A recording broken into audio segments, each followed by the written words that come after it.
அஸ்ஸலாமு அலைக்கும். இன்றைக்கி நம்ம ஒரு சிம்பிளான ஒரு வெஜ்ஜு குருமா, அதாவது ப்ரோட்டீன் நிறைந்த குருமா நம்ம எப்படி செய்யலான்னு பார்க்கலாம். ஒரு பாத்திரத்தில் 3 டீஸ்பூன் எண்ணெய் சேர்த்துருக்கேன். பட்டை, கிராம்பு, ஏலக்காய், கல்பாசி, ஸ்டார் பூ எல்லாம் போட்டு நம்ம தாளிசம் போடுதோம்.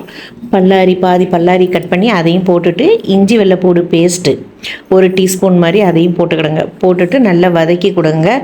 நல்லா வதக்கி கொடுத்துட்டு, இது கூட நம்ம உருளைக்கிழங்கு இருந்தால் உருளைக்கிழங்கு போடலாம், இல்லைன்னா ப்ரொக்கோலி இருந்தால், காலிஃப்ளவர் இருந்தால் அதெல்லாம் போடலாம். அது இல்லாட்டாலும் ப்ளெயினாக சிம்பிளாக மீல் மேக்கர் வச்சும் செய்யலாம். ஏன்னா மீல் மேக்கரில் அதிக ப்ரோட்டீன் உண்டு. அதனால தான் நான் மீல் மேக்கரை ஒரு 20 நிமிஷம் தண்ணியில் ஊற வச்சு நல்லா பிழிஞ்சு எடுத்து நல்லா நீட்டாக க்ளீன் பண்ணி வச்சுருக்கேன். அதுக்கப்புறம் தாளிசம் போட்டதுக்கப்புறம் அதில் வத்தல் பொடி, மல்லிப்பொடி, மஞ்சள் பொடி, இது 3 மட்டும் போட்டு நல்லா மிக்ஸ் பண்ணி எடுத்துக்கிடுங்க. மிக்ஸ் பண்ணி எடுத்துகிட்டு ஃப்ளேம் சிம்லேயே இருக்கட்டும், இல்லைன்னா கறியிடக்கூடாது, அதுக்கு தான். அப்போ இதெல்லாம் நல்லா மிக்ஸ் பண்ணி எடுத்துகிட்டு, நம்ம க்ளீன் பண்ணி வச்சுருக்கிற மீல் மேக்கர் இருக்குல்ல, அந்த மீல் மேக்கரையும் இதில் போட்டுட்டு, இது கூட நம்ம தக்காளி, முருங்கைக்காய், அதுக்கப்புறம் கொஞ்சம் பாதி பல்லாரி கட் பண்ணி வச்சுருந்தேன், அது கறிவேப்பிலை, இது எல்லாம் சேர்த்து போடணும்.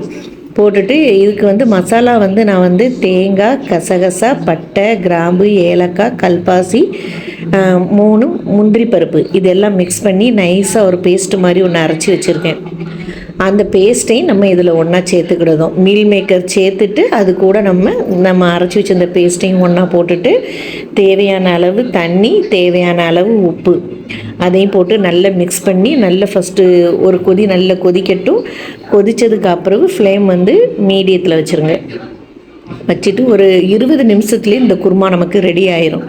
நமக்கு டக்குன்னு ஒரு சப்பாத்தியோ, இடியப்பமோ, இல்லை சோறு, ஒயிட் ரைஸுக்கோ நமக்கு ஒரு குழம்போ ஒரு குருமாவோ வைக்காதுன்னா இதை நம்ம செய்யலாம், சைடிஷ்டாக வச்சு சாப்பிடலாம்.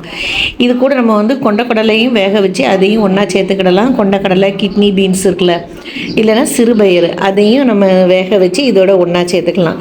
லாஸ்ட்டு ஸ்டவ் ஆஃப் பண்ணுற சமயத்தில் மல்லி இலை போட்டு ஆஃப் பண்ணிடலாம். நீங்களும் ஒரு தடவை ட்ரை பண்ணி பாருங்கள்.